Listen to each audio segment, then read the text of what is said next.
Good afternoon.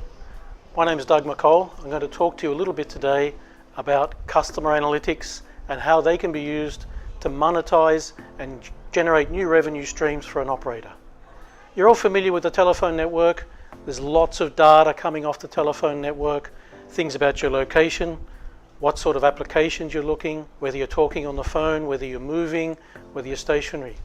The telephone operator also brings a whole lot of customer data from their customer care system.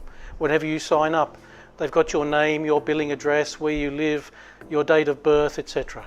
And there's all the information from the billing department in the telephone company. That gives you things like how much you spend, what sort of paymaster you are, how good your credit is, etc. What we can do is bring all that together and provide a service.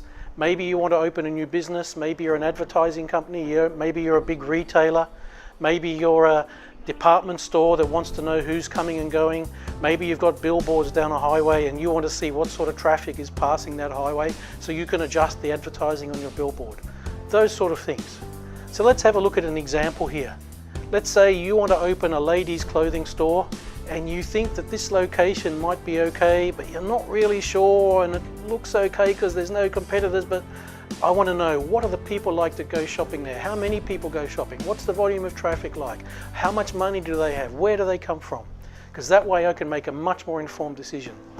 So let's say you want to open a store in a place called Barrie.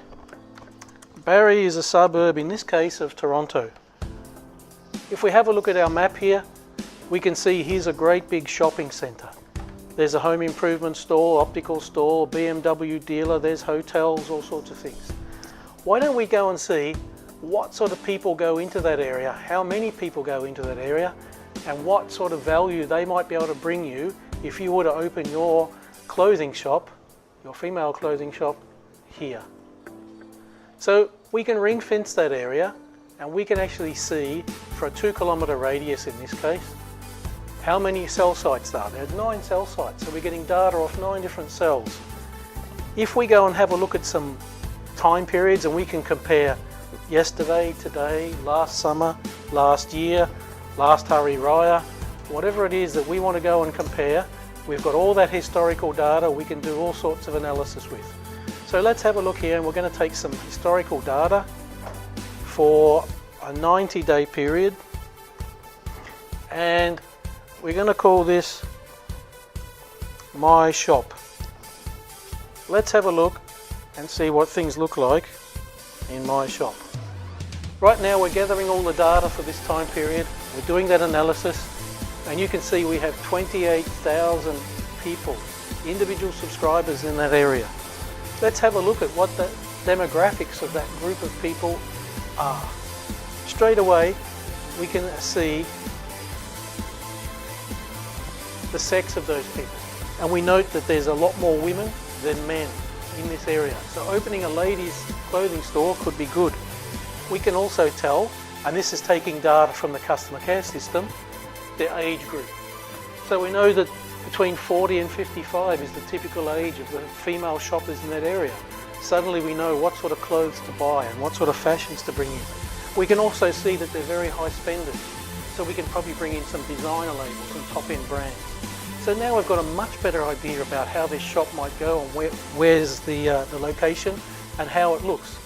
Also, we can have a look and say, which cities do all the shoppers come from? And we notice the top 3 cities. We know what the demographics of those cities are. We know the type of people that come there. So we can go and use that information, again, for places to market or target or do advertising within. We can also say, let's have a look at the time of day those people are there. And here we've got a graph that shows the people in that area for every day of the week, Monday, Tuesday, Wednesday, Thursday, etc. We notice that Saturday and Sunday there are almost as many people as during the week. So maybe we should open our shop on Saturday and Sundays as well. And here we can see that every day, the red indicates 9 to 5, there's actually a lot more people there at 8 o'clock in the morning. So maybe we can open the shop a little bit earlier. But where would we send our flyers to? We can actually do a heat map and show where all those shoppers come from that are coming into that area.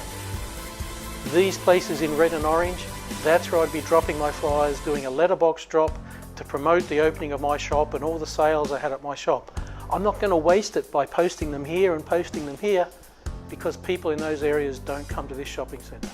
That's just a typical example of how you could use this powerful information and how telcos could monetize that and make more money and new revenue streams by providing insights to consumers, to businesses that they've never had before, and that's a very powerful piece of information they can sell. Thank you very much.